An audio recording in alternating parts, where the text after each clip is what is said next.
Hi అండి, నేనండి పల్లెటూరు లక్ష్మి అండి. బీరకాయ తొక్కలు పచ్చడి చేస్తున్నాను. ఈరోజు ఎలా చేస్తున్నానో చూపిస్తాను. 6 ఎండుమిరపకాయలు, నిమ్మకాయ సైజు చింతపండు, ఎల్లుల్లిపాయ ఒకటి, జీలకర్ర, పచ్చెనపప్పు, మినప్పప్పు, కొత్తిమీర, కరివేపాకు,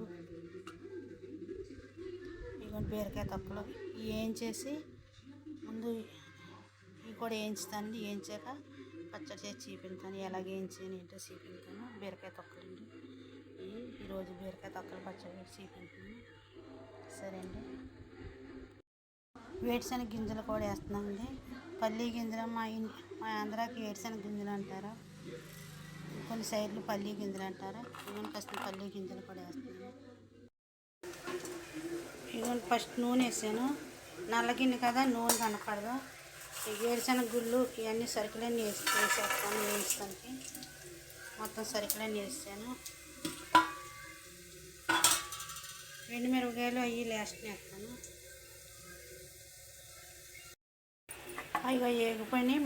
ఈ ఎండుమిరపకాయలు ఇప్పుడు వేస్తున్నాను. అంటే ఫస్ట్ వేస్తే మాడిపోతాయి కదా, ఇవన్నీ వేగేటప్పటికి అంటే నేను లాస్ట్ వేస్తున్నాను.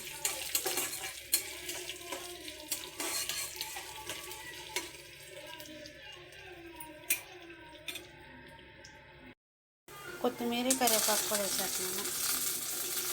ఎండుమిరపకాయలు వేస్తాను.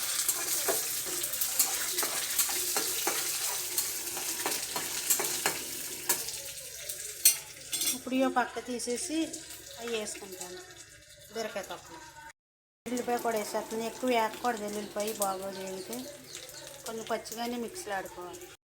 ఇప్పుడు బీరకాయ తొక్కలు వేస్తున్నాను. ఇవి కూడా వేయించాలి పచ్చివాసన పోయేదాకా.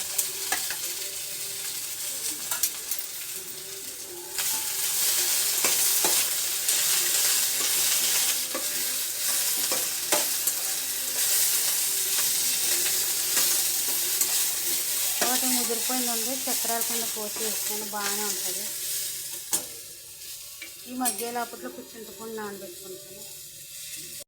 కొని ఒక గిన్నెలో తీసేసుకున్నాను. చల్లారాక మిక్సీలో వేస్తాను. చింతపండు ఇలా నానబెట్టుకోవాలి. ఈ నీళ్ళతోనే మిక్సీలో వేసుకోవాలి. కొంచెం ఉప్పు వేస్తున్నాను, గమ్మున మగ్గుతాయి.